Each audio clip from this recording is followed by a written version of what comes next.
We are just about 2 weeks away from football at Texas A&M. That's football, Texas A&M on Texas A&M, of course. September 3rd is the opener, but we are kicking off our series of fall camp previews with Texas A&M and Andrew Hattersley right here at the Voice of College Football. You can catch Andrew's work at Gig'em 247 Sports, of course, and we are simulcasting on the main channel and on our Texas A&M channel. So please subscribe, Aggie fans and SEC fans, college football fans. If you want to keep up with Texas A&M, get on over to our Texas A&M channel. I will leave that link in the live chat. Andrew, how you doing? Mark, we're good. We're doing great. We're less than 40 days away at this point now. I know the A&M football Twitter had Von Miller is kind of their number 40 countdown yesterday, and so we're right around the corner now. It feels like once SEC Media Days is in the rearview mirror, that's when it really starts to feel real, and just over a month to go now. Leave your comments and questions there in the live chat. We will get to them. And we've got Andrew here on a regular basis to talk up the Aggies. Coming off 8-4, of course, with a quarterback decision to be made in August between Max Johnson and Haynes King in particular, although there is the 5-star in the waiting that people are excited about to see in the future, and Connor Wigman. Let's start right there. Andrew, in regards to the quarterback battle, and of course, we'll take comments and questions here. But just kind of size up the candidates. Max Johnson, of course, threw 27 touchdowns against only 6 picks. So he's the guy that's proven that on the SEC stage he can deliver. But Haynes King obviously won the job last fall. Yeah, so you kind of hit the nail on the head there with Max Johnson. I think the benefit to him is, he brings experience playing in the SEC. He had a 5-to-1 touchdown to interception ratio last season, and obviously a guy that A&M is very familiar with, and Jimbo Fisher, frankly, is very familiar with as well. Dating even back to his days at Florida State, he offered Max Johnson all the way back in the 8th grade when he was at Florida State, and so and then offered him once he got to A&M as well. So it's always a guy that Jimbo Fisher's obviously been very familiar with his dad, Brad Johnson, and so he comes with kind of that NFL pedigree and size. And just a guy that does a good job moving the ball, at times takes too many sacks, but didn't play behind a very good offensive line at LSU. And so I guess the question is kind of, with a good offensive line, what can he do in that offense? And with a good running game, A&M is going to lean on Devon Achane pretty heavily. Then you got you got Haynes King, who Jimbo Fisher is very excited about as well. And part of that is he's certainly not tipping his hand between those two guys. I think it ultimately comes down to Max Johnson and Haynes King. You're right, Haynes King is the guy that won the job coming out of last year. Started against Kent State and showed some flashes. I think certainly showed off his legs particularly, and that's really kind of the big part that he brings to the table. I thought it was noteworthy. Jimbo Fisher was talking at the Texas high school football coaches meetings earlier this year, and mentioned that Haynes King had put on some weight and put on some muscle, which is a good sign. And they're really excited about kind of what he's been able to do this summer, and so it is going to be a fascinating storyline to watch. Then you got Connor Wigman, who I think they would obviously coming in as a freshman and having to start in the SEC is probably not the ideal plan. But he certainly looks like the guy in the future. And, one of the points that always comes up with him is A&M didn't really push for Quinn Ewers when he was in the transfer portal because of how good they felt about Connor Wigman and how they felt like he was the best quarterback in the 2022 class. And so, he's done nothing to taper those expectations since he's arrived on campus, and has done everything really they've asked him to do. But in terms of him being ready to go right away, I don't think that's going to necessarily be the case. But one of the big goals too this year is to build more depth in the quarterback room, and I think that's probably where Jimbo Fisher kind of feels like he needed to go this offseason, whether it's Max Johnson or Haynes King, having a backup that he can turn to, because obviously everybody saw what happens last year. And I see there's a question on will Max Johnson mentor Haynes King? I think by all accounts, these two have really all off season have really gotten along really well, have bounced ideas off of each other. They've both welcomed the competition, and so I see no reason that he wouldn't mentor Haynes King if he were to beat him out, or the two wouldn't just continue to work in the quarterback room. Neither guy seems like really somebody who would turn off to working with the other, and so I'm sure whoever loses the quarterback battle is going to be disappointed, and but I see no reason those two can't work together for the season at least.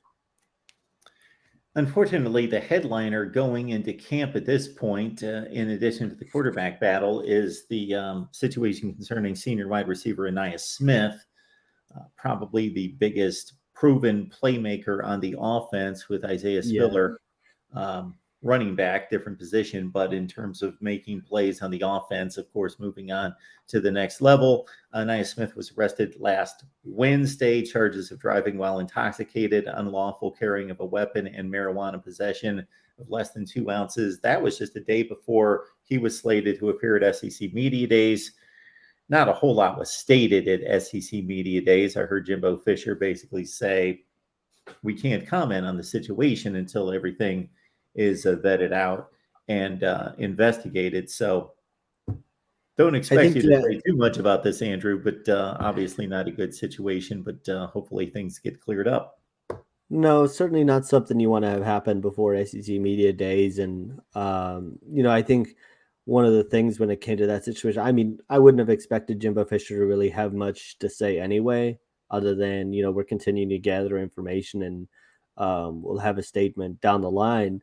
But the fact that it happened right before they were set to depart for Atlanta also plays into that, it was kind of on the fly, and information has continued to come. And I know Anaya Smith's attorney released a statement late in the week about how Anaya's blew below the 0.08, mark. And so, that's certainly something that I think it's a situation that's going to continue to play out over the next couple of weeks. It's certainly not something you want to have happen right before SEC Media Days, or frankly, the start of fall camp with any player, especially your senior leader. But I think it's something that's going to be worked out, and I think we'll have a better idea at the start of fall camp where that stands. But you're right. I mean, it's certainly not ideal. Our guy Chad Smith has made the decision for Jimbo Fisher. He's way ahead of the curve. So Haynes King wins it. Max Johnson's a mentor. He's the backup, and Connor Wigman will redshirt. It's amazing, when you talk to folks, and we obviously get a bit of a look at this, obviously on the message boards, and it's just fun to see, the different ways people kind of look at the position. Obviously, it's been the talking point all off season. People saying that, well, what about Haynes King's legs? And that he can really, stress a defense with his legs, which I totally agree with. But you also want to keep your quarterback on the field, and so you want to keep him healthy and on the field. And you look at last season, and he gets hurt very early in the season against Colorado. And then you have a guy like Max Johnson, who I think most would agree looked better in the spring game, and obviously comes with experience playing in the SEC. And I think the keys to this quarterback battle are really going to come down to consistency and who turns the ball over less. A&M feels really, really good about what they have on the defensive side of the ball, with guys like Antonio Johnson and Damani Richardson and Miles Jones back, and Brian George, and kind of a full secondary room, and a guy like Tariq Chappelle as well, and Edgerrin Cooper. And so A&M kind of feels like if they can just protect the ball and be stable offensively, they have a chance to be a really, really good team, and kind of lean on that defense again. They obviously want to be more explosive and be more consistent offensively, but I think they do feel like they have the pieces in place to be a really good defense again, and kind of lean on that side of the ball. We're launching a series where we are previewing a number of teams across the country with live streams to kick off fall camp. We lead off with Texas A&M. We've got LSU, Notre Dame, Clemson, maybe a few other teams I'm forgetting right now that are in the mix and already set up to go forth. So if you've got any requests for any particular teams you would like to see featured with a live stream before fall camp, let us know. We've got a question coming in from Gary, who's asking about the back half of the defense, pass defense, secondary, coming into this season. I think A&M feels much better about it than maybe fans do, the coaching staff, because it's a good point that if you look at last year's secondary, obviously you've got Antonio Johnson and Damani Richardson to kind of lean on, but you also get a return of Miles Jones and Brian George, which should help, to go along with Jalen Jones and Tyreek Chappelle. I think they really feel like they have a lot of experience back there with guys that have played a lot of games, and so on that side, and there might be guys on the interior that maybe haven't played a lot, but there's a lot of guys who were highly recruited coming out of high school who they believe can step forward and rush the pass. Tanmise Adelaide is a guy that, Ohio State was heavy on him, and Alabama and some others in Florida. And there was a lot of, SEC programs after him. And so I think A&M feels like they have a good piece in him. Fadil Diggs is the guy that's continued to impress. And McKinley Jackson, I think it's notable with him. Jimbo Fisher talked about him playing with a shoulder injury all of last year that limited his impact. And, a healthy McKinley Jackson certainly would be a boost to A&M on the inside. And, I think they feel pretty good about what they have in the secondary with the returning players and being able to get guys healthy. Because, Jimbo Fisher was quick to point out at SEC Media Days, A&M lost their top two corners last year in George and Miles Jones. So getting those two back to go with some of the guys that got experience last year, even some of the younger players, the Bryce Andersons and Denver Harrises, were highly coveted players that, could step in and be able to contribute if needed as well. Justin, we appreciate you stopping by and appreciate your willingness and desire to write for us. So thanks for contacting me. I'll get back to you. So you go to MarkRogersTV at Gmail. Right at the top, it says write for us. And so you can give it a shot and submit the form, and we'll be in contact. Very nice. Here you go. Miami's planning on going 52-0 this year. And as you know, Andrew, you were on our Miami show for a little early preview for Miami and Texas A&M. I'm looking forward to that game on both sides. I know that both teams field a lot of talent, but there are question marks, of course, and maybe more so. There are question marks for every team, but even more so than most teams at that level of talent on both sides. And we're only going to find out so much the first couple of weeks of the season. But as Joey facetiously says here, how possibly can Texas A&M win this game, even though they're like probably a 7 or 8 point favorite at this point? Joey, at this point in the year, everybody thinks they're going to go 52-0. So that's you talk to every fan base right about now, and they think they've got a national championship contender and team that can get to the college football playoff. And then by week 2, week 3, you start to get some thinking, oh shoot, we maybe not this year, maybe next year we'll be there. No, but then in all seriousness, I do think it's going to be a fascinating matchup. Brian, my coworker, and I have talked about this quite a bit on our podcast this summer as well, that Tyler Van Dyke's a guy that a lot of people are viewing as a potential first-round quarterback. And so it's going to be a really good test for that A&M defense early on. I look at it, and I know we covered this on the podcast before, but that's the last time A&M is going to be at home for quite a while. And so I look at that as a pretty huge game, considering after that you get into the meat of the SEC schedule. And for A&M, it starts pretty quickly with Arkansas at Jerry World, then at Mississippi State, at Alabama, and at South Carolina. And so that Miami game for A&M is pretty huge. And, I think one of the things I would say is A&M's been pretty darn good at home the past couple of years. And, Kyle Field's not an easy place to play in. And I expect for the first game, that's really the first game of the year. Fans will really have circled. I think Kyle Field's going to be rocking for that one. It should be an awesome environment. You got the schedule pulled up there. I think it's a huge game for A&M, and just from the Miami side, when we talked with them, I think that's a game that A&M's going to stress Miami defensively, especially with a guy like Devon Achane. If they're not able to stop the run, then he could be in for a big day. And I think that was one of the big points that we kind of talked about at the linebacker and defensive line level. And so I expect that's where A&M will give Miami some problems, but they're going to need to score points because, Tyler Van Dyke's is certainly going to be a guy that comes in with a lot of buzz and looking to kind of cement his draft stock and put on a big performance on a big stage.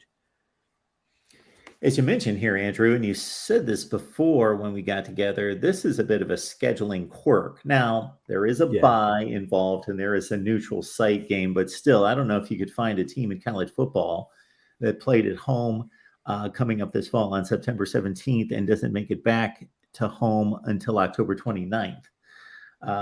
But again, that's the Miami game at home. Then, as Andrew mentions, Arkansas, that's been a neutral site game since they joined the SEC, right?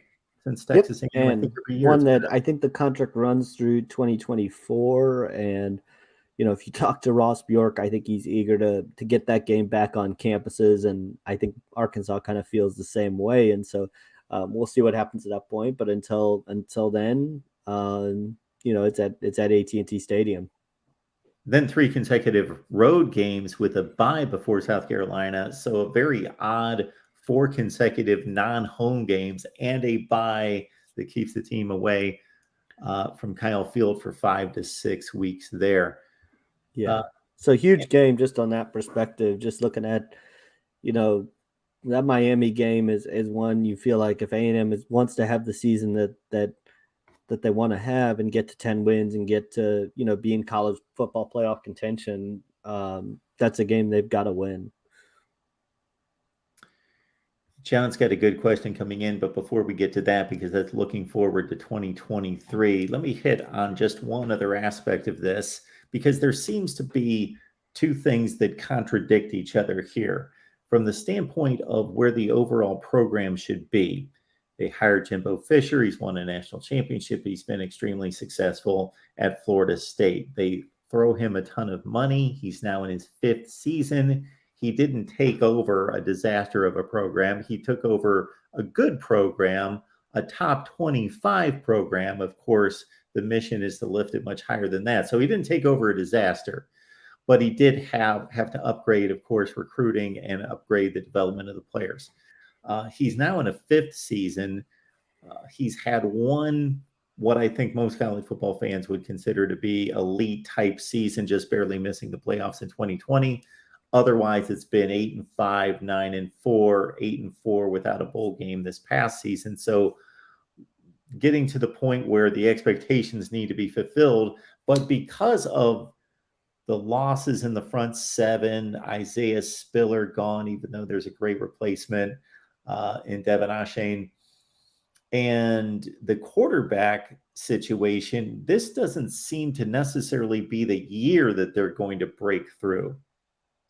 In terms of getting to the playoffs, potentially not. I think they still want to be in contention because, like you said, they've kind of had 4 straight years now of recruiting top 10 classes, and so the talent is very much there with the players they've recruited. Obviously, everybody talks about the number 1 class in 2022. 2021 was a solid class. 2020 was as well. And so I think that's kind of where people are pinning their expectations on A&M is, can you take that step forward?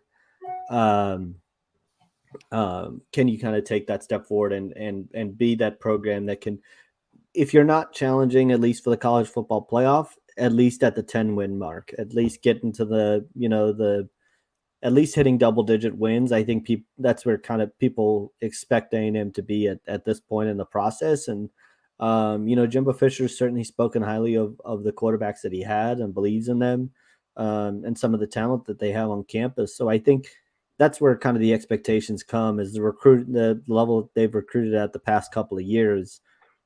This feels like a program that should be able to get to 10 wins. So we're focusing on 2022, of course. Our aim is to break down as many teams as possible in our fall camp kickoff series here. We appreciate Andrew Hattersley being here, always breaking down the Aggies for us. But we want to look forward to 2023. Obviously, a lot happening there, and Andrew just ran down a brief overview of what has happened in recruiting, and of course, on paper, the best recruiting class of all time in 2022. So people might be shocked if they look at the 23 commits. Most teams right now, as you well know, you're a recruiting guy, are in that 12 to 15 to 18 commit range. And Texas A&M sitting at 6 hard commits and 58th in the country, according to your 247 Sports rankings. Yeah. This is a question we've kind of tackled a lot of this month.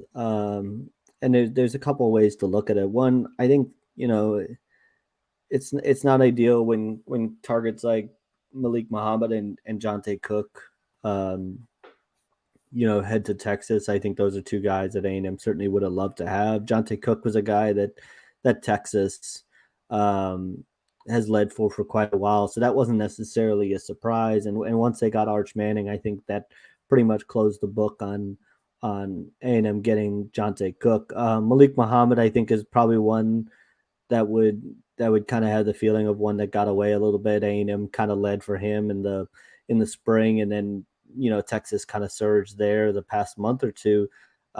Same could be said, for there's been some momentum for Darian Gillette, another target that I think A&M kind of led for in the spring, and now needs to kind of get some momentum.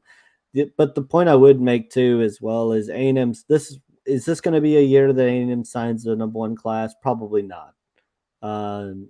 Is this going to probably be a top 5 class? Probably not. But I think A&M in this cycle is going to probably look to take 20 to 22 guys. And so I still think that A&M, when all is said and done at the end of the year, will be right around a top 10 class. Whether they break through and do get a top 10 class remains to be seen, but I at least think they'll be right around there. And the quality of commits is certainly there. I think that's one thing to look at. The commit average at this point in the season, is well over 90. I think with the recent additions, if I look right now, their average rating is a 92.8 or 92.08, which would be which is good for, which is only below Alabama and Georgia. And so you look at the commit quality that they've got so far, I think they certainly match up on that side, and some big targets still on the board. They just need to close on them, frankly. Anthony Hill's a guy that's the number one linebacker in the country. A&M will have him on campus this weekend. That feels like a line in the sand type of recruitment. It's down to A&M and Texas. And so if they start losing guys like him and David Hicks, who's another big target, not going to make a decision until the Under Armour All-American game, I think then you can start to have some concern. But I would just remind people that the level that Jimbo Fisher has recruited at the past couple of years, there's been some boldness predictions. I think Josh Payton, who works on 24/7, somebody had one saying that A&M was going to finish outside of the 60th class in the country. I don't think that's going to happen. I think that's an extremely bold prediction at this point in the year, and there's still quite a bit of time to go, and so I wouldn't say there's a whole lot of panic. Another guy that A&M seems to be trending well with is Ramirez Stewart. He's a 4-star safety out of the East Coast. could get him. TJ Shanahan's another guy that A&M seems to be in a good spot for, another 4-star. Battling it out for Austin Novosad. I think getting a quarterback in this class is really, really important, and that's kind of the big one. Battling Baylor, Notre Dame, and Ohio State for him. And so I don't think it's quite time to hit the panic button yet, but I think there's certainly a sense of urgency around the staff and the program to generate some momentum heading into the latter portion of July. And I know we were going to touch on this, Mark. I think that's why, just getting a commitment from Chase Basantis, the offensive lineman out of Don Bosco Prep, was so big to close out the month and kind of get that top 100 prospect and get back on the board and get rolling and go from there. I think that's what really made that one so big. If you had a chance to look at Basantis, did you track him at all?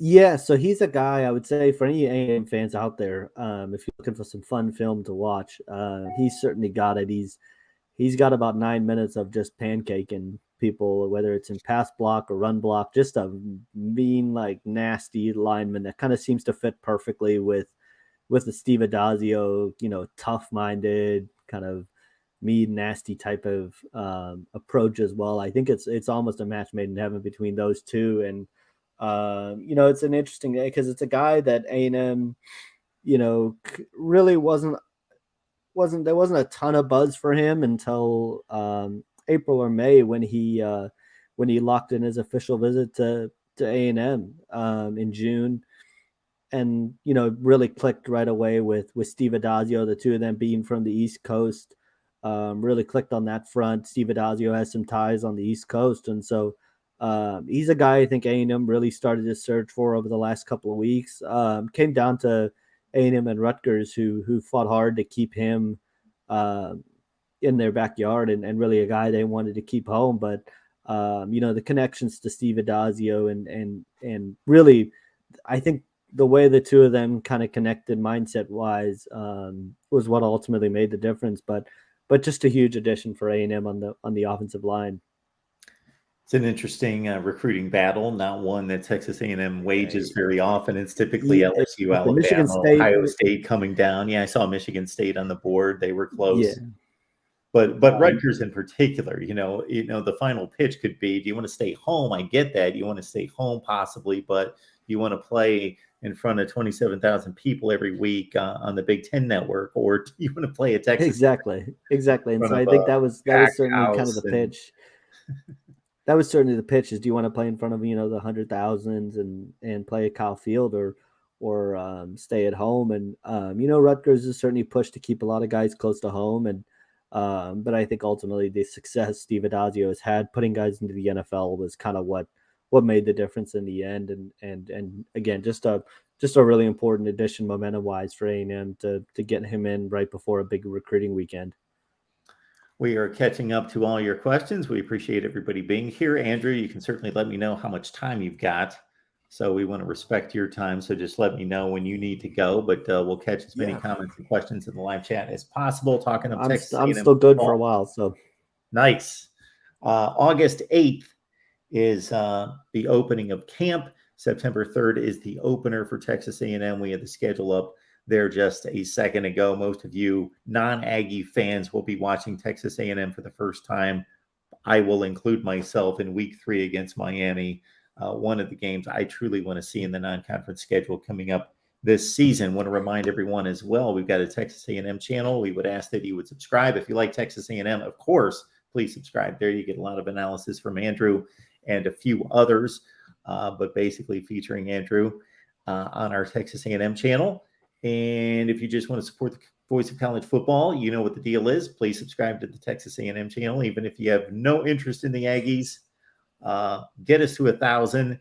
Once YouTube sees that channel hit 1,000, they start to push the videos out into traffic. So please push us to 1,000. Then you can unsubscribe when we're comfortably over that mark. And many of you have done that with our other team channels. So thank you so much for that. And we're about halfway home on Texas A&M at about 500 subs as of right now. I just had tracked a pretty good question, and now I've lost it.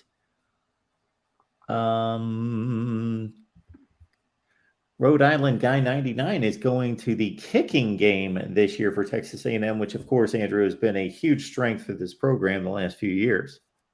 Yeah, and gonna have to replace Seth Small. That's kind of the big question mark heading into this year. It's a great question because there are a couple guys they could turn to. One of the guys that they have in is Ethan Maxolski. He's from, I think I got that right, from the 2022 class. Kicked in the All-American Bowl, and so that's a guy A&M was really excited about and somebody they targeted. And then the other one to note is Kaden Davis.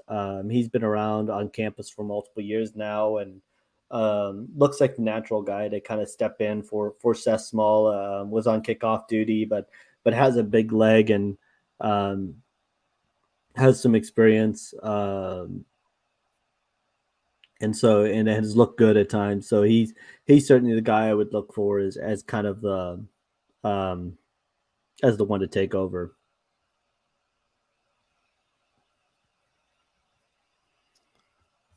All right. And then I saw a good one there on the quarterback play. I think the quarterback play is going to be much improved on this upcoming season. It's one of those things when you look at this A&M offense last year, it just felt like it was, there were too many times when they would have lapses or put themselves in holes too early in the game. That Ole Miss game really feels like one. Arkansas feels like one. Mississippi State, where they would just be total lulls. And I would just point out, Max Johnson's a guy that last year 27 touchdowns and 6 interceptions.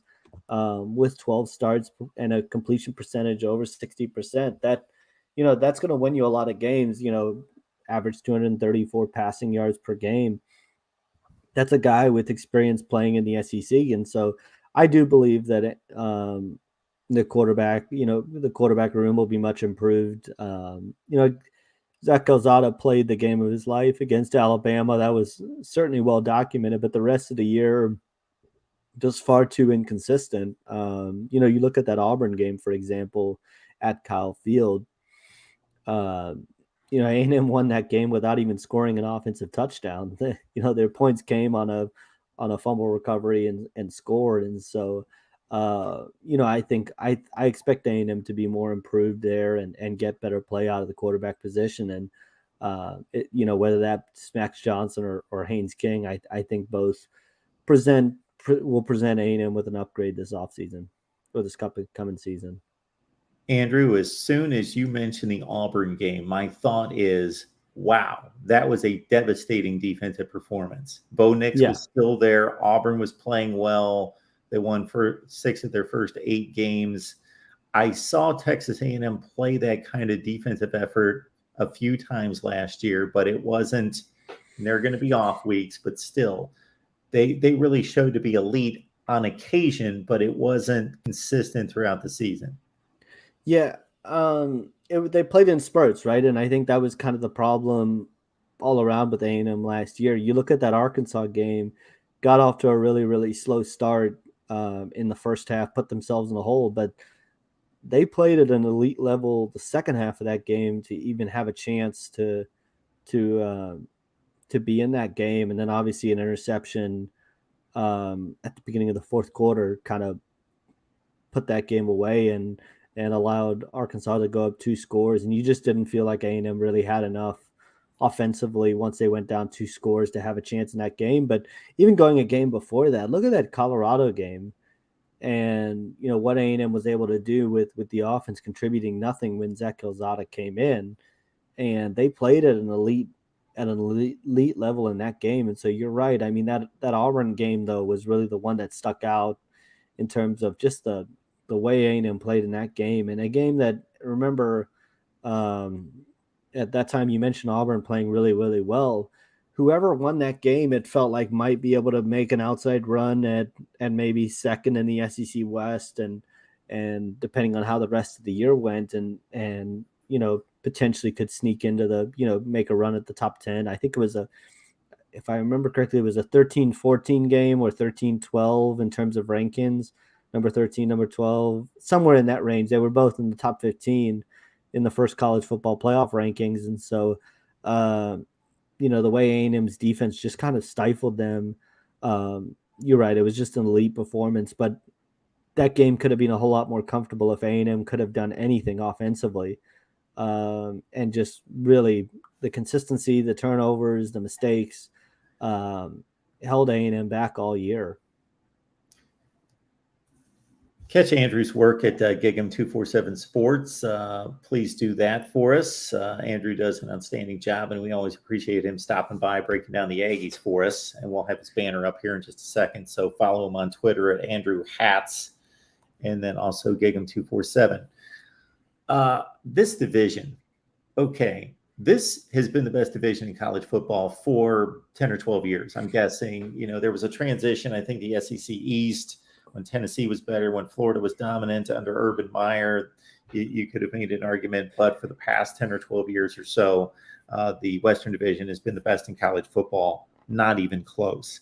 But I don't know if it's been this good, even though LSU's down, Auburn's down. And when I say this good, maybe not at the top, but all the way through, there was always somebody to push around. Arkansas was awful for 3 or 4 years.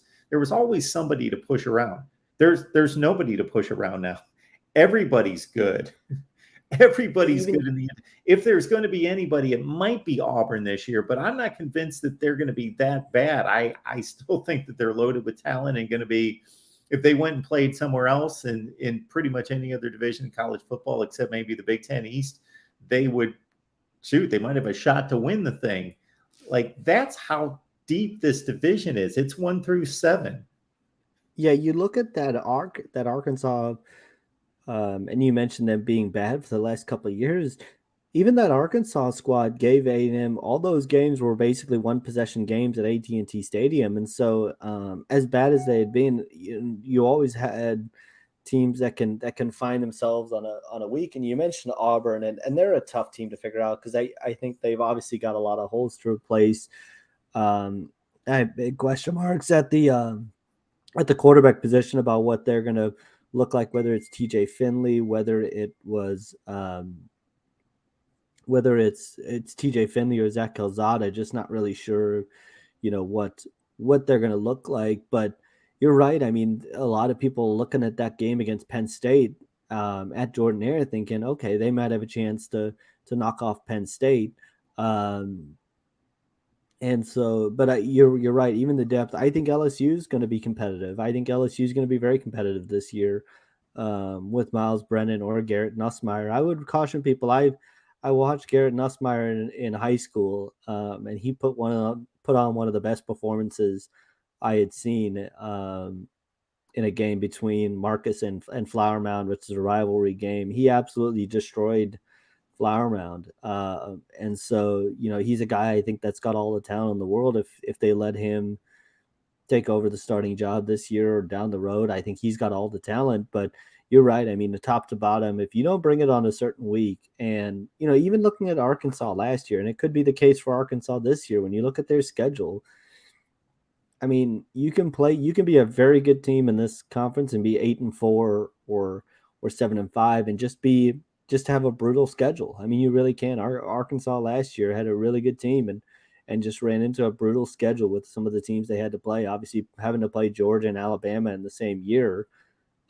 is super tough. And so I think you can make a case that top to bottom, this is the most competitive league around. It's getting to a point with that division being as stacked as it is. And again, it's not even comparable across the nation. It's the best division in college football. That if you're poor Auburn, you play Georgia every year and you play that division. And then if it cycles through in the SEC Eastern Division, then you play somebody else that's good, let's say Kentucky, then you get no breaks. And you mentioned Arkansas. They went ahead and scheduled Cincinnati and BYU out of conference. Now, I think they're better than those two teams, but they're certainly dangerous games and difficult games, not games that you can say, okay, we're going to be shut down in the second half and playing our third and fourth stringers because we're playing Furman or someone, and we can rest up for the next game. That's going to be difficult to add those games onto what they have to struggle through in the SEC. And can you imagine? I mean, I know there's a point about UT here. Can you imagine when if the SEC does end up going to 9 games, as is kind of being talked about, kind of the gauntlet that they're going to have to go through, and so it's going to be fascinating just on a week-to-week basis. Yeah, the Cincinnati Arkansas game is going to be a fascinating game. I think when you look at Cincinnati's just coming off a run to the playoffs. That's a team that was one of the top 4 teams in the country last year, and beat Notre Dame. And so, it's gonna be kind of fascinating to watch, and there's gonna be surprises. Mississippi State with Mike Leach, they've come up and beaten quite a few teams the last couple of years, and that's he obviously builds a really good program at Washington State as well, and gave a lot of folks problems there. I think they're going to surprise some folks this year. And so, top to bottom and every week it's going to be tough. And South Carolina, who knows where they're going to kind of be with Spencer Rattler, but they can beat anybody on any given week. Yeah, Shane Beamer did a remarkable job last year. He played 4 starting quarterbacks. They all played 3 games, and he had nothing at quarterback, nothing that would had a graduate assistant playing. Graduate assistant. A GA started 3 games. Like none of those quarterbacks that played last year should be starting an SEC game. And he made it through a 13-game schedule and went 7-6 and won a bowl game. So with Spencer Rattler, a top 10 to 15 quarterback in the country, that could be interesting. Although their schedule is brutal, but that's not going to be an easy out for A&M. No, not at all. And it just. And again, kind of going back to the A&M side, but that speaks to the point about A&M's got to travel to Mississippi State and to South Carolina. I don't think those are going to be easy games at all. And they've got the trip to Auburn later in the year. They're going to have to be much more consistent and dialed in, and because those are not easy trips to make. And I think everybody's going to be pretty competitive this year. The comment on the screen leads me to this, and it's going to be years before we find this out, but Texas A&M, in my eyes, got a recruiting boost when they joined the SEC. Yeah. Texas hasn't really needed a recruiting boost, but we'll see what the factors are there when they join the SEC. So combine the SEC brand with Texas, and then let's see how they play in the league. And it's going to be with those 2 schools, Texas A&M, on the same ground in the same possible division or pod, just going head to head and being in the same conference is going to be something to behold. I think the thing when you talk with people around here about Texas is they're going to have to be a lot better in the trenches and get there fast once they get to the SEC. I think that's something Texas A&M had to learn when they came from the Big 12 to the SEC, is just how good you have to be on the defensive line and on the offensive line on a week-to-week basis. And if you're not, you're going to have problems in this league. And, I think you've seen Texas start to, I think they took 7 defensive linemen last year and start to beef up front. And obviously with a coaching staff that has an SEC background, kind of understands that as well. It's going to lead to some fascinating recruiting battles. And, there's going to be blows going back and forth. This year has kind of been the blow of Arch Manning and what that brought to A&M. And last year was A&M getting on a roll with Connor Wigman. And it's going to be a fascinating recruiting grounds to watch over the next couple of years. But if you're inside the state of Texas, I think the noteworthy thing is the past 2 years with the way A&M has been recruiting and the way Texas is recruiting this cycle, hasn't been as many players yet that have left the state to go out of state as maybe in past years when guys were going to Ohio State and Alabama and some of those schools. There hasn't been as many cases of that. And I think that's kind of what people are watching in Florida too. If that's going to happen in Florida with Mario Cristobal and Billy Napier and Mike Norvell, there is can they keep more of those guys at home as well? And those are kind of the recruiting trends I think people are keeping a close eye on right now. I must not do a very good job of promotion here between Ferris and I saw another faithful viewer in here. I forget who it is. I'm going to have to figure that out. I think it was Rob J.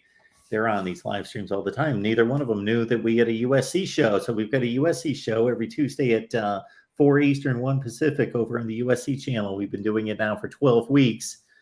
So we've got shows we're adding all the time. So USC today at 4 Eastern. You'll GHU subscribing right there. I think we've got quite a bit of talk about Texas A&M and LSU. I'm trying to get through these comments to see what we've got here. Of course, another big-time coach in the division with Brian Kelly. That should add some fuel. Let me ask you this, Andrew. What's the landscape of the rivalries for Texas A&M? How do most Texas A&M fans view these rivalries? There's Texas. They're coming back, but they haven't played since 2011. Yeah. But, of course, there's this crazy in-state rivalry there that's all about bragging rights off the field at this point, but they'll get back at it here in a couple of years. Then you've got Arkansas, and that has been deemed special enough to play in Jerry's World off-campus game for this entire time. Then you've got LSU, and that might be the closest game to campus, right? Yeah, that one. So you've got a lot of interesting rivalries that have been built up in just 10 years in the SEC. The matchup with LSU, I think, has certainly ratcheted up a notch. And playing, the final week of the regular season, both teams have been pretty good the last couple of years, and so there always seems to be something on the line with that game. And obviously, with both in the SEC West now, have been a lot more recruiting battles between those two schools that. With LSU, recruiting a lot of the Houston area and trying to get into it with a lot of Texas players. I think that's certainly ratcheted up a notch over the last 10 years. And certainly when you heard Jimbo Fisher talk last week, and I know he kind of made some news with this, he talked about LSU and Texas being, two of the permanent games that they were kind of looking at. And then the third one, it sounds like it's still being kind of worked out. Sounded like Mississippi State was maybe thrown in there, and Arkansas, I think, would be in there as well as kind of the mix for that third team. But I think Texas and LSU are certainly the two that kind of stick out. And, then you've got Oklahoma as well, which is, another team that A&M goes back and forth with. But, I think the rivalry with LSU has certainly ratcheted up a notch over the last couple of years. Michigan Rick nailed it right there. So anybody trying to track everything that we're doing, every morning I post our live schedule on the community page on the main channel. So you can go there, you can see everything that we've got available for that day. And I even put the links right there so you can follow us to every show. Today is Texas A&M. Right now, of course, we got USC, Iowa, Nebraska later in the day. I also want to let everyone know, of course, it's Big Ten Media Days. They're going on right now. I'll review that tonight and have, who knows, various comments about what Jim Harbaugh said or Scott Frost or whomever else. So we'll just have to give that a look and see what we've got for Big Ten Media Days, and also released a Clemson preview and prediction this morning as well. This is what I've got for you, Andrew. Playmakers on offense. The Anaya Smith situation aside, that'll be dealt with. We'll see what happens. Hopefully he can get on the field if that's what's best for him and everyone else. But that aside, it's been a bit of a disappointment in recent years what Texas A&M has done on the perimeter. Yeah. I think the one guy that has really created a lot of excitement around the A&M program is Evan Stewart. We've talked about him quite a bit on this show. Just looking at the recruiting side, that's kind of the guy. I think A&M. He was rated as the number 11 prospect in the 2022 class and number wide receiver and led A&M in catches in the spring game. And so, that's a guy I think when they kind of look at being able to recruit on the perimeter and upgrade the talent there, that's the guy I think they would certainly love to kind of provide that jolt to the offense. And then Chris Marshall's another guy, was also a 5-star. A&M signed 2 5-star receivers in the 2022 class. Chris Marshall's a guy that's a little bit newer to football, and so whether he can contribute right away on the offensive side remains to be seen. Another guy that has created some buzz is Yolky Brown, and he's a guy that kind of fits in the slot, could be a running back, kind of a South Florida kid that Jimbo Fisher loves to have, just find a way to get the ball in his hands. And then I think there's some hope that Malik Mohammed, who has shown some flashes over the past couple of years, can take that other step this upcoming year and really step forward into a consistent contributor. He's been behind Anaya Smith his past couple of years on the depth chart, but if he can step forward into a more consistent role, he's made some one-handed catches here and there and done that. And then you have some guys like Chase Lane, who battled injuries the second half of last year, but has been on campus for a couple of years. Although I don't know he's necessarily the guy. He's kind of what I think you're kind of getting at. He doesn't necessarily bring the same game-breaking ability that a guy like Evan Stewart will. I think Evan Stewart's kind of at a different notch. And has a chance to contribute immediately, because I just don't think that A&M's had a player like him on campus over the past couple of years. There was some excitement about Damon Demas, but he just never really put it together and never really factored into the equation. And so I think there's a different feeling with Evan Stewart and the speed at which he's picked things up and trained and bought into everything early on. I think there is a feeling that he can make an immediate impact. Andrew, when you went through the recruiting, which currently, again, 6 hard commits, 58th in the country, but the average player rank, you alluded to this, is a little bit over 90. Compare that to Tennessee. Tennessee's at 90 in that range, and they've got the 7th ranked class in the country right now with 19 commits. So again, I think the only maybe concern about the 6 hard commits is there's certain guys that are off the board. Unless they flip, they're off the board. I'm not so much concerned about the 58th ranking as possibly some targets that they had gone after. You mentioned some guys that went to Texas that are off the board, but I lead into David Hicks here. Go ahead, Andrew, if you've got something. I was going to say there are some flip candidates that I think they're kind of, still working on. A guy would just keep, he continues to maintain he's solid to Notre Dame is Peyton Bowen. That's a guy that A&M has continued to kind of plug away at. He's mentioned he might be in town again this weekend for A&M's recruiting barbecue, and A&M's just continued to kind of plug away at him. And so, that's a kind of a flip guy that when you look at who they might be able to go after. Jaylen Preston, good point. Jaylen Preston's another guy that, looking at the receiver position, I think flashed quite a bit during last season. Good point there. I think they'd love to see him become more consistent. I think that's a big thing there. But certainly a guy that's been on campus now for a couple of years, and they would love to see step in as a consistent guy. But on flips, I think Peyton Bowen certainly one that they would look at. They're going to continue to go after a lot of those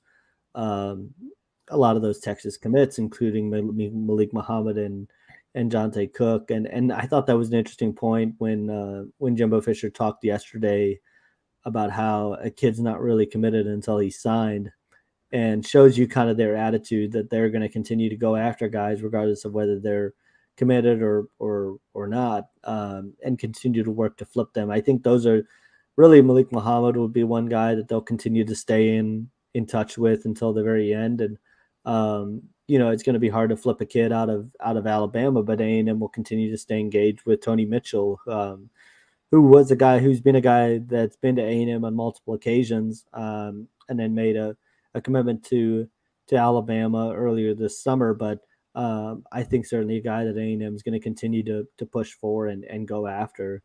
So those are two potential flip candidates right now. They've had Zachariah Branch on campus from USC a couple times, but I think that's probably one I would call a little bit of a longer shot. His brother is obviously at USC right now, Zion Branch. He's from Nevada, probably closer to home to play at USC and play for Lincoln Riley. And so that's one I would say is a bit of longer odds, but A&M's shown they can get guys on campus and try to flip them. And so, it's going to be interesting to kind of watch. And Dalton Brooks is another target I didn't mention before, but he's a guy that is very high on A&M and has been viewed as kind of an A&M lean for a while, and would be another top 100 player to the class, and A&M will look to close him out as well.